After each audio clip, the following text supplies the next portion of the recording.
Mississippi, au sud des États-Unis.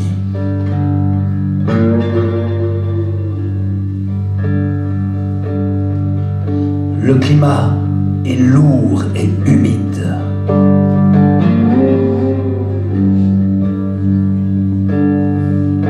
On peut y croiser des alligators,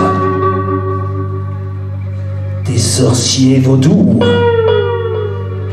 et de mystérieux carrefours où certains reparaient y plus le diable.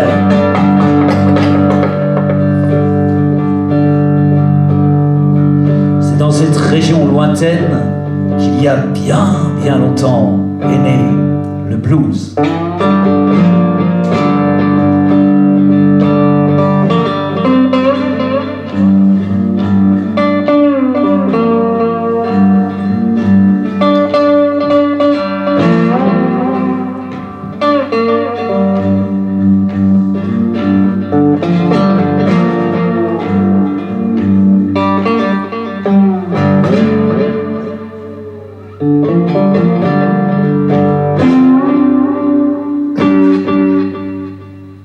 Alors, vous savez d'où vient le blues?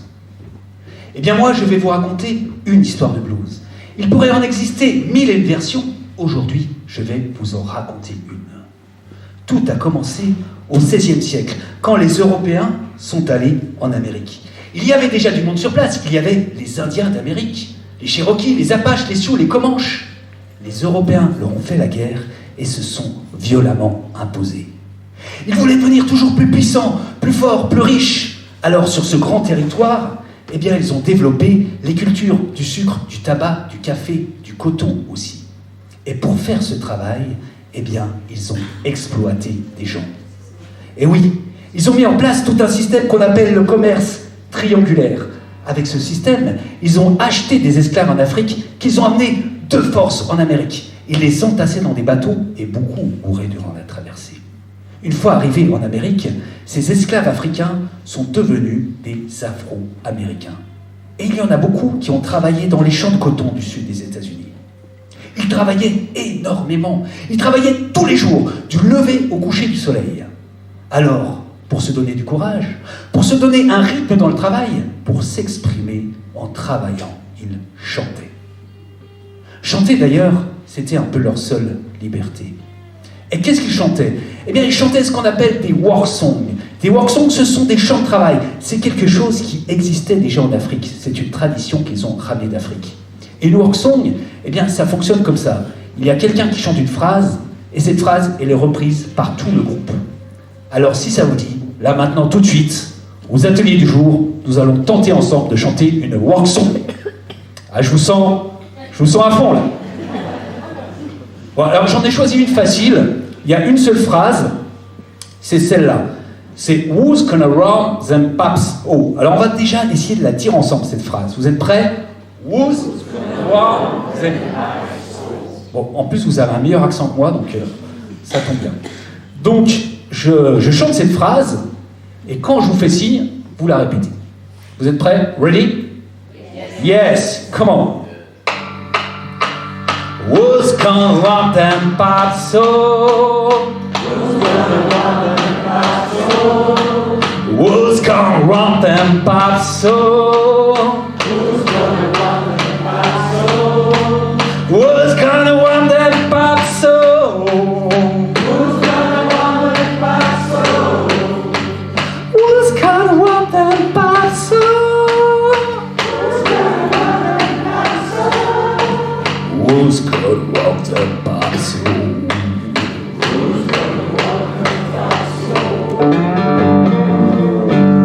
Oh yeah! Ah, vous chantez super bien, hein, bravo! Ça chante bien, mon saut, hein? Ouf. Plus tard, ces esclaves deviennent libres.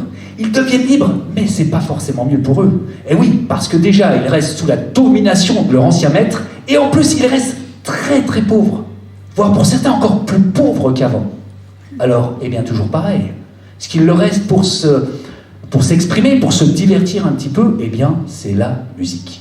Du coup, ils se sont inspirés de ces work songs, ils se sont inspirés de la musique des Indiens d'Amérique, ceux qui avaient survécu à l'invasion. Ils se sont inspirés de la musique des Européens. Ils ont mélangé tout ça, et de ce mélange est né le blues.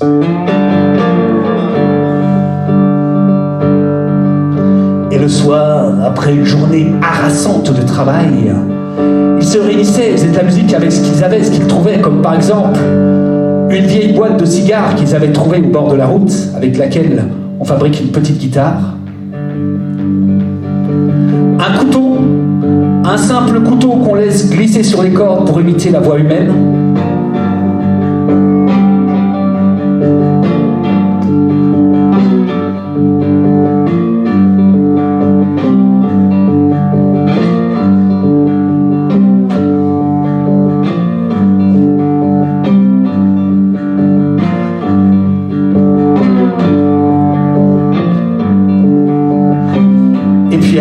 Peut-être que vous vous demandez depuis tout à l'heure, quel est cet objet étrange que j'ai dans le dos?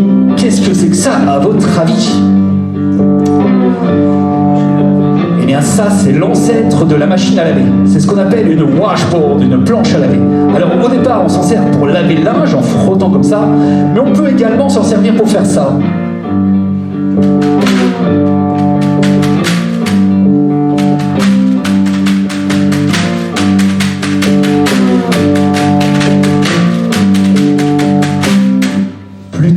Le blues va sortir des champs de coton, grâce notamment à de grandes chanteuses. Ce seront elles d'ailleurs, les premières stars du blues. Alors là, nous sommes dans les années 1900-1920 environ. Et toutes ces chanteuses, eh bien, elles vont se produire dans ce qu'on appelle des minstrel shows. Les minstrel shows, ce sont des spectacles où on va mêler à la fois la danse, le théâtre, la musique. Et petit à petit, ces chanteuses, elles vont intégrer ce nouveau style dans ces minstrel shows. Et toutes ces chanteuses comme Ma Rainey, Bessie Smith, Victoria Spivey, Ida Cox, bien souvent, elles vont être accompagnées de petits orchestres. Comme là, par exemple, nous voyons Ma Rainey et ses musiciens. Et avec ces petits orchestres, eh bien, elles vont jouer une musique un peu plus compliquée que celle qui est jouée avec les washboards ou les boîtes de cigares. Mais si la musique est plus compliquée, en revanche, les paroles vont parler toujours des mêmes choses. On va parler, eh bien, de racisme, on va parler d'injustice, on va parler de rapport entre les femmes et les hommes, je ne rentre pas dans les détails, on va parler également de grandes catastrophes comme quand le Mississippi avait débordé, et on va parler aussi de pauvreté. Comme dans ce magnifique morceau Nobody Knows You When You Turn Out, rendu célèbre par la grande Bessie Smith, plus personne ne te connaît quand tu es dans la...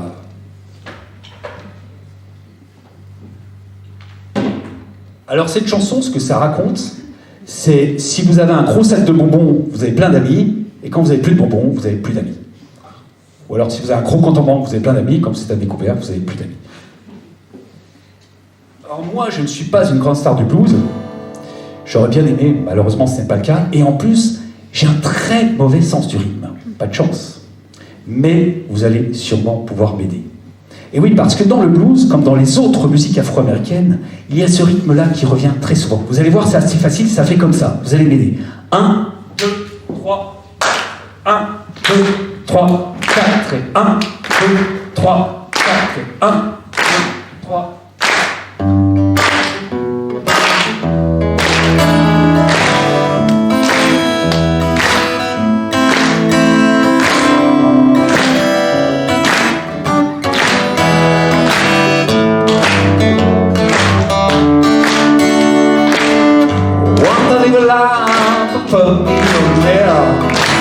spending all my money, I didn't care.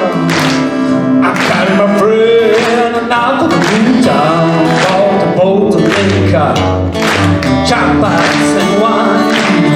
Then I began to fall so low. I didn't have no friend, no place to go. So if I got my hand to the door again, I'm gonna hold on to it in Tinker's way. Nobody knows you when you're down and out. In your pocket, no one really, I'm my whole friend. I'm what they need. So if I ever belong, I'll be okay. I'm that I need my long lost friend. That's my swing without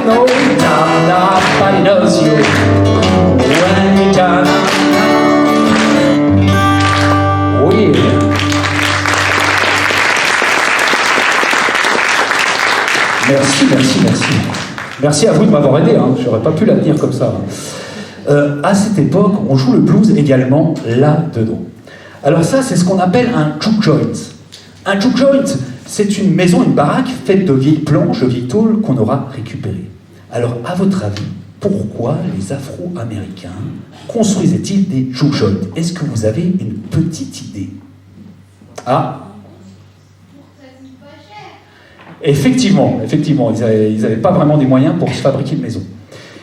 Mais ils construisaient des juke joints également parce que pour eux, c'était interdit d'aller dans les bars et les restaurants.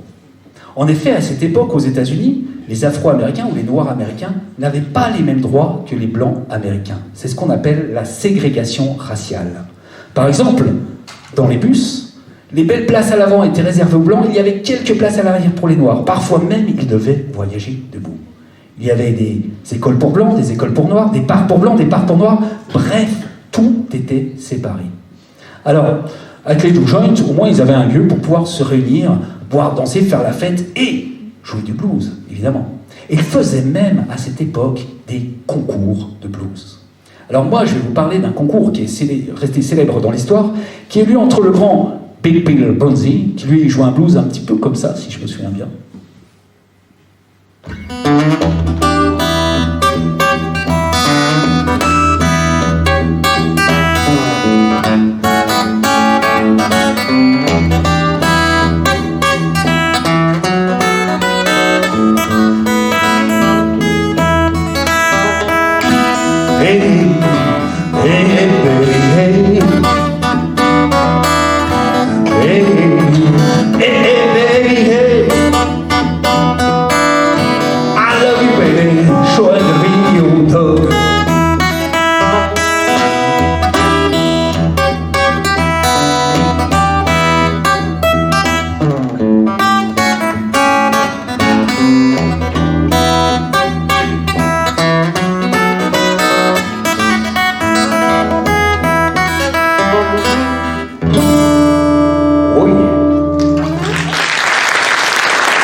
Alors, ce cher Big Bill est arrivé en finale dans ce grand concours de blues avec la grande Memphis Minnie, qui, comme son nom l'indique, venait de Memphis. Alors, elle, Memphis Minnie, elle jouait un blues plutôt comme ça.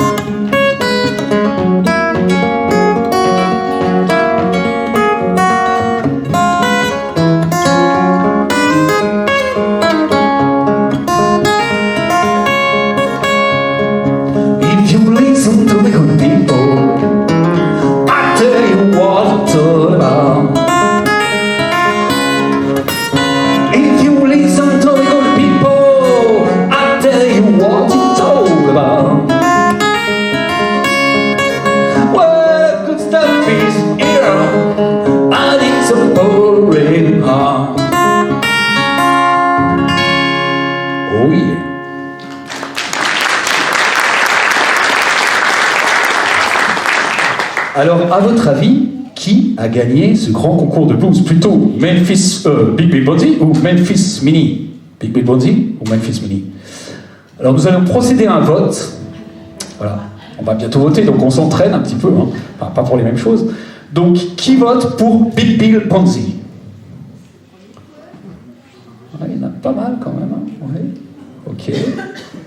Moi, j'ai du mal à compter, mais je vais faire un peu, voilà, approximativement. Qui vote maintenant pour Memphis Minnie? Ah, beaucoup plus. Ok, c'est une femme. Ah, eh oui, Girl Power, on est en 2024. Eh bien, c'est vraiment Memphis Minnie qui a gagné ce grand concours de blues. Et oui. On peut l'applaudir.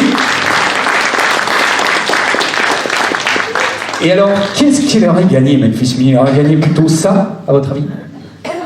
Non, plutôt ça. Ça commence à devenir intéressant quand même, hein. Mais non plus. Elle a gagné, attention, suspense, une bouteille. Alors, je ne sais plus s'il s'agissait vraiment de jus d'orange, mais en tout cas, Memphis Minnie aurait bu toute la bouteille durant la soirée. C'est ça aussi le blues. Je continue mon histoire. Nous arrivons dans les années 1930-1940, et là, il y a plein d'inventions qui apparaissent, comme l'automobile, comme le téléphone, enfin, il y en a plein. Et ces inventions, elles vont être fabriquées exclusivement dans les grandes villes du nord des États-Unis, comme par exemple Chicago ou Détroit. Alors, ces grands centres urbains se développent, on a besoin de beaucoup de monde pour venir y travailler. Et les Afro-Américains, qui eux étaient plutôt par là dans le sud des États-Unis, eh bien il y en a énormément qui ont fait ce grand trajet pour aller travailler dans ces villes du Nord. Alors, le travail en ville n'était pas forcément facile, mais déjà, ça ne pouvait pas être pire que dans les champs de coton, et en plus, paraît-il, les gens au Nord étaient moins racistes. Donc il y en a beaucoup qui ont fait ce grand trajet, cette grande migration. Il y en a qui partaient en train, il y en a qui partaient en bus, il y en a qui partaient en charrette, et il y en a même qui partaient à pied. Ils n'hésitaient pas à marcher des milliers de kilomètres pour changer de vie. Et une fois arrivés en ville, eh bien sûr, ils voulaient continuer à jouer du blues, évidemment. Mais le problème, il y a un problème quand même, c'est qu'en ville, il y a beaucoup de bruit. C'est difficile de se faire entendre avec les guitares comme ça, c'est pas évident. Mais heureusement, parmi toutes ces nouvelles inventions, il y en a une qui va les aider à se faire entendre. C'est pas ça, je vais me tromper. C'est ça? Vous êtes sûr? On peut faire de la musique, je pense, avec ça. Ah, c'est mieux là, Voilà, la guitare électrique. Ça tombe bien, j'en ai une juste à côté.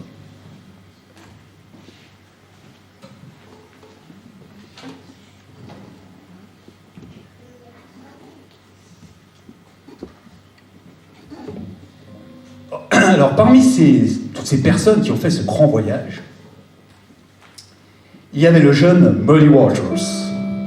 Alors, Muddy Waters, il va apparaître à l'écran bientôt. Muddy Waters, c'est lui, voilà. Muddy Waters, il voulait tellement changer de vie qu'il a laissé le tracteur avec lequel il travaillait en plein milieu d'un champ.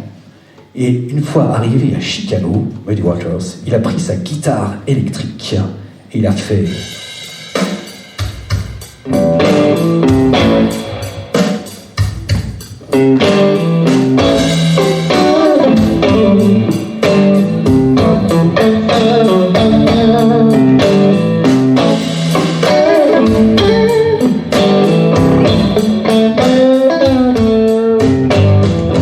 Gypsy woman told my mother just before I was born, I got a born child coming. He's gonna be a son of a gun.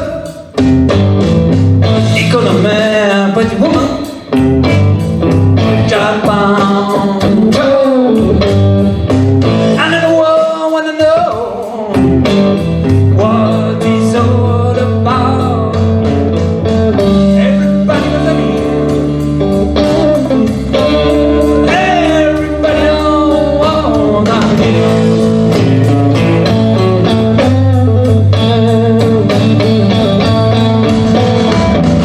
I'm a fool, because you're my baby. Everybody knows I'm here.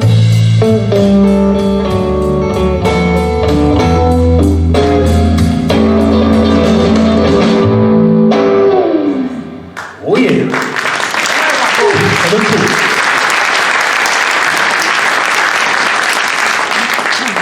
Plus tard, le blues va donner naissance au rock and roll. Oui. Alors, qui a inventé le rock and roll, à votre avis? Alors, il y a peut-être quelqu'un dans la salle qui va me répondre Elvis, parce qu'on en a discuté tout à l'heure. Mais c'est pas lui, Elvis, je pense pas. Mais de toute façon, c'est pas une seule personne qui invente un style de musique. C'est plusieurs personnes qui vont prendre plusieurs styles, les mélanger. C'est comme une nouvelle recette de cuisine. On va prendre plusieurs recettes, on les mélange, on les triture, et une nouvelle recette va naître. Eh bien, pour le rock and roll, c'est arrivé plus ou moins comme ça. Et parmi les personnes qui ont participé à cela, il y avait la grande Sister Rosetta Tharpe. Alors, ce qu'il faut savoir, c'est que Sister Rosetta, le dimanche, elle faisait de la musique pour Dieu. Elle chantait ce qu'on appelle du gospel. Le gospel, c'est une autre musique afro-américaine, mais cette fois-ci dédiée à la religion. Et Sister Rosetta, le soir en cachette, elle s'éclatait en jouant du blues. Mais elle le faisait en cachette parce que le blues, eh bien, c'était pas toujours très bien vu. Et oui, c'est une musique qu'on jouait dans les juke joints, pour boire, danser, faire la fête. On disait même parfois du blues que c'était la musique du diable. Eh oui. Et quand Sister Rosetta fait danser ensemble Dieu et le diable, eh bien ça c'est rock and roll.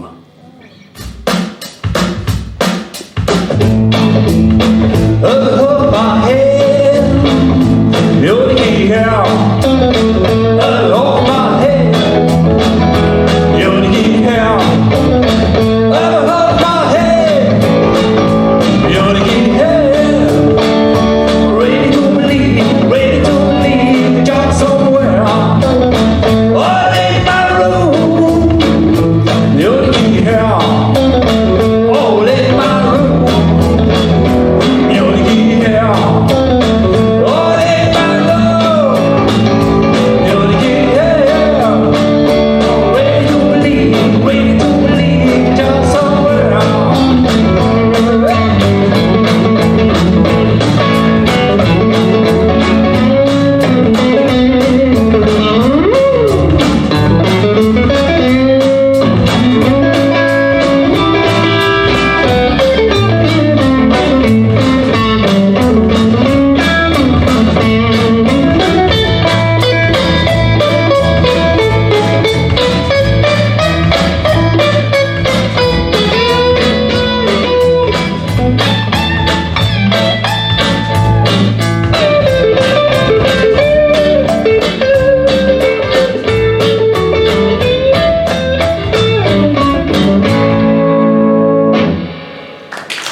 Alors quand le rock and roll est arrivé, eh bien ça fait une énorme vague, un véritable tsunami qui a tout emporté sur son passage.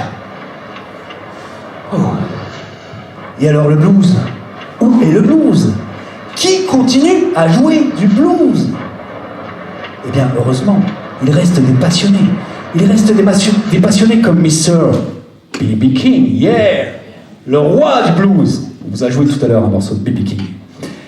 Et B.B. King, il était tellement passionné qu'un soir, quand il jouait dans un juke joint et que celui-ci a pris feu suite à une bagarre, eh bien, il n'a pas hésité à se précipiter dans les flammes pour aller sauver sa guitare.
Dans les années 1950, le blues n'a pas le même succès que le rock and roll. Ça reste bien souvent une musique jouée par des Afro-Américains pour un public d'Afro-Américains. Il ne touche pas le public blanc. Il faudra attendre les années 1960 pour que de jeunes blancs-becs venus, d'où ça ? Angleterre, jouent cette musique pour que le public blanc commence à s'y intéresser. Alors ces jeunes Anglais, dès qu'ils jouent du blues, ça fait... C'est une véritable explosion. On parle même de British Blues Boom, l'explosion du blues anglais. Alors, quelque part, c'est pas toujours très juste. Car ces jeunes Anglais, dès qu'ils jouent du blues, ça cartonne, ça marche d'enfer, ils font plein d'argent avec, alors que les vieux bluesmen américains, qui ont inventé cette musique, qui la jouent depuis des années, eux, restent dans la galère. Alors, parmi ces jeunes Anglais, il y en a qui s'en voulaient un peu quand même, et l'un d'eux, monsieur Eric Clapton, c'est lui, aurait, paraît-il, ramené une valise pleine de dollars à un vieux bluesman américain. Bon, c'est pas arrivé très souvent, ils leur ont quand même bien piqué le truc. Et ces jeunes Anglais, eh bien, ça marchait d'enfer pour eux. Ils jouaient partout, ils jouaient dans des stades immenses, ils jouaient dans des festivals, ils jouaient aux ateliers du jour, ils jouaient vraiment partout. Et du coup, ils jouaient avec des amplis énormes, bien plus gros que celui-là. Et ils mettaient tout à fond sur ces amplis, et ils obtenaient un son de guitare limite hard rock. Alors attention les oreilles, attention. Voilà.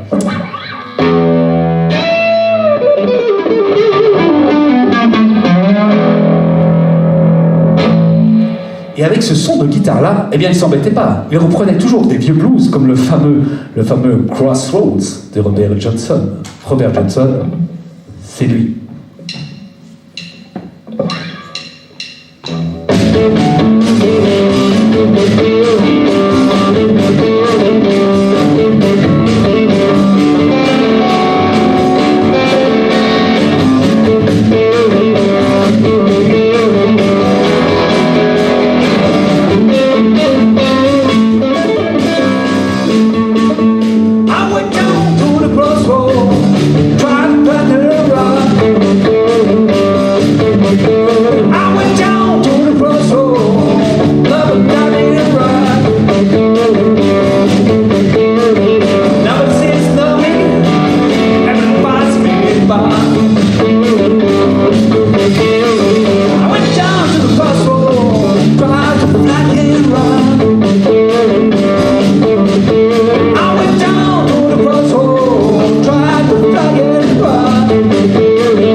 Nous arrivons dans les années 1970, les fameuses 70s.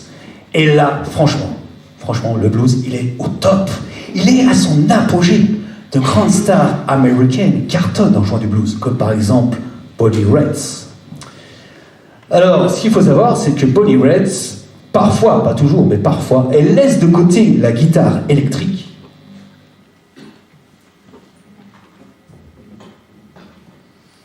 Elle revient à la bonne vieille guitare. Parce que c'est ça aussi le blues. Le blues, il fait des allers-retours entre le passé, le présent, le futur. Bon, bref, j'y reviendrai. Et une des particularités de Bonnie Raitt, c'est qu'elle va beaucoup utiliser... je cherche... Ah ouais, c'est ça. Elle va beaucoup utiliser ça. Alors, je ne sais pas si vous savez ce que c'est que ça. Un bottleneck, exactement. Un bottleneck, ça veut dire le cou de la bouteille. Donc il faut imaginer une bouteille, là, en dessous, hein, et c'est le haut de la bouteille qu'on aura coupé. Alors les originaux sont en verre, mais on peut en faire aussi en métal. Et ça, on va le mettre sur un doigt, et on va pouvoir glisser sur les cordes, comme sur une belle piste de ski. Voilà, et ça remplace un petit peu le couteau de tout à l'heure. Mais pour jouer du bottleneck, très souvent on accorde sa guitare un peu différemment. D'ailleurs, là, on voit Bonnie le faire. Alors c'est assez stressant parce que je sais qu'il y a plein de guitaristes dans la salle.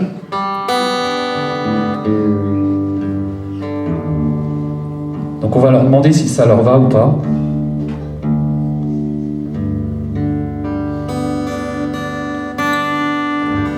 Est-ce que ça vous va les guitaristes ? Ça va ? Bon. Bon, si c'est pas très juste, c'est pas grave. Voilà, c'est du blues, il faut que ça frotte un peu à l'oreille, c'est normal.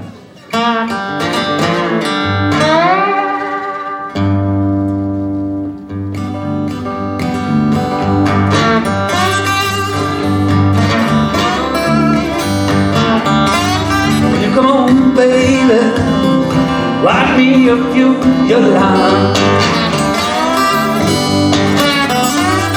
Come on, little baby, write me a few your lines. Let me be a consolation, Lord, in my red mind. Let me be a consolation, Lord, in my red mind.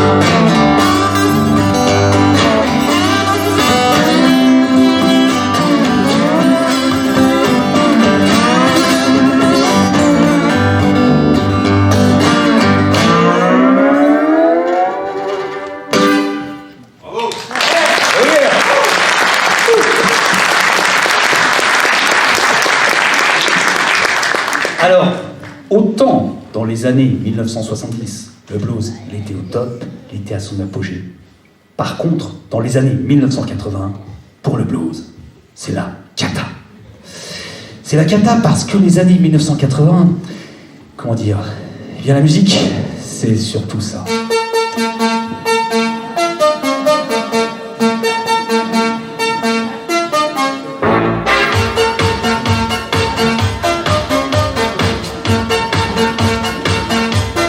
Bon, c'est vrai que c'est entraînant, hein, c'est sympa, c'est... Moi j'aime bien un petit peu comme ça, mais bon, comment dire, c'est...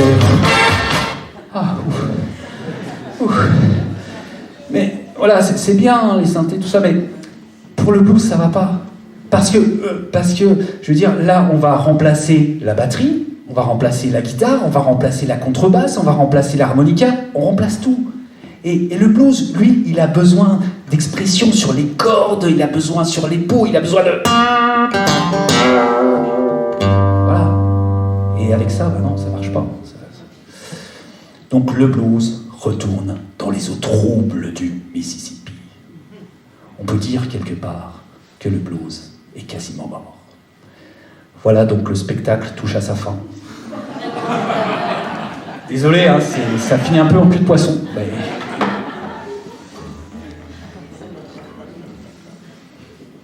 Pas de ma faute, hein, c'est de la sienne. Hein, voilà, moi j'aurais bien voulu...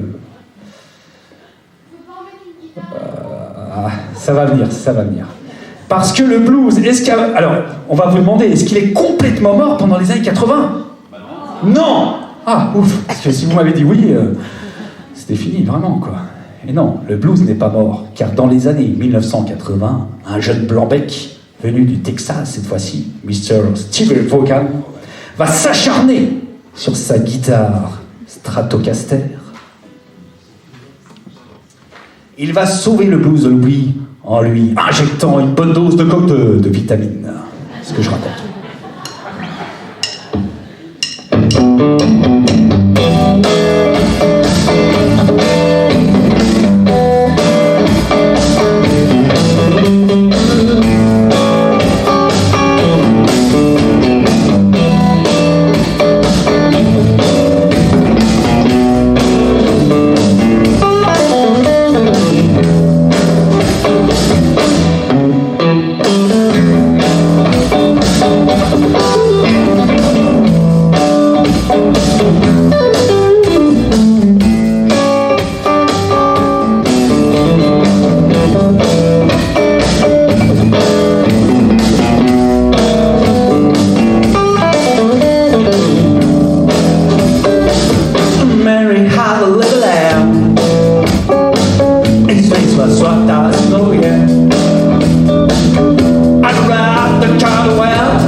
Alors, on arrive dans les années 2000, 2000, 2020, 2023, 2024, etc.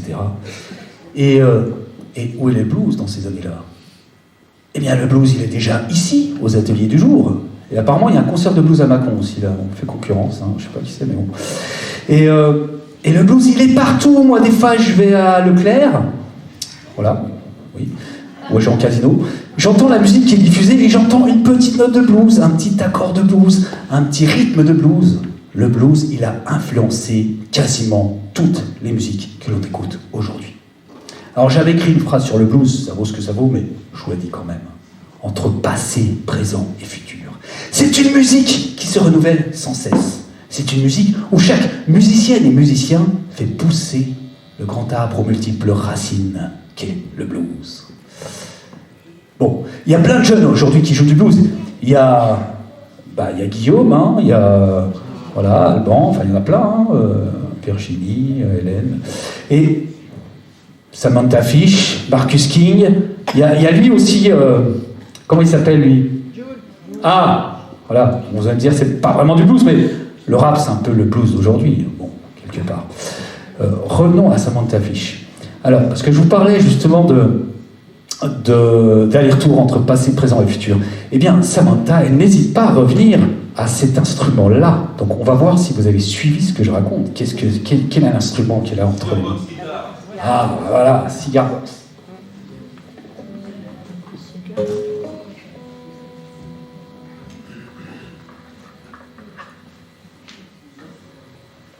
Elle n'hésite pas non plus à revenir à ça. Alors c'est comme les bons élèves, donc ceux qui savent la réponse tout de suite, vous la dites pas tout de suite, on va voir. C'est plus les autres qui connaissaient pas avant, et on va voir s'ils ont bien suivi. Elle revient à ça, c'est quoi? Le bottleneck, voilà. Et avec ces vieux instruments, eh bien Samantha, elle va jouer un blues très moderne, très, très stylé, voilà, je cherchais le terme.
Voilà, donc ainsi s'achève cette version de l'histoire du blues que j'ai voulu vous raconter.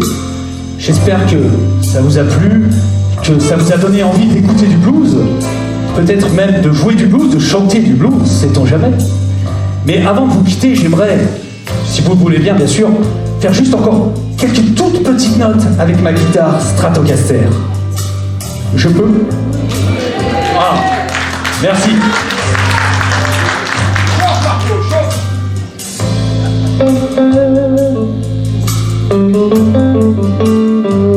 Mais avant toute chose, j'aimerais en profiter pour remercier déjà Selma, parce que c'est elle qui a fait cette magnifique affiche, vous pouvez applaudir.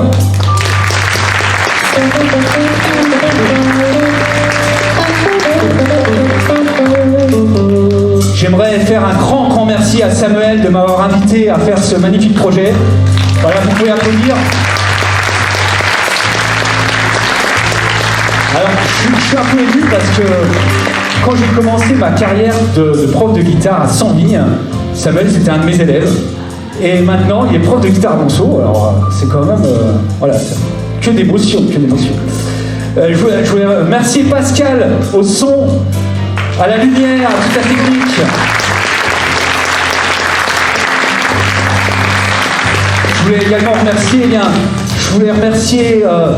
Julien Foulot, le directeur de l'école de musique.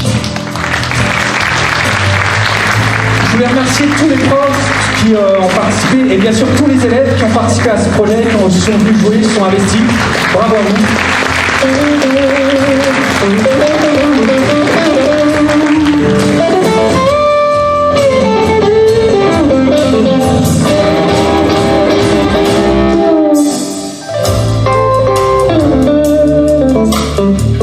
Et merci à vous pour avoir écouté cette histoire du blues. Vous pouvez vous auto-applaudir.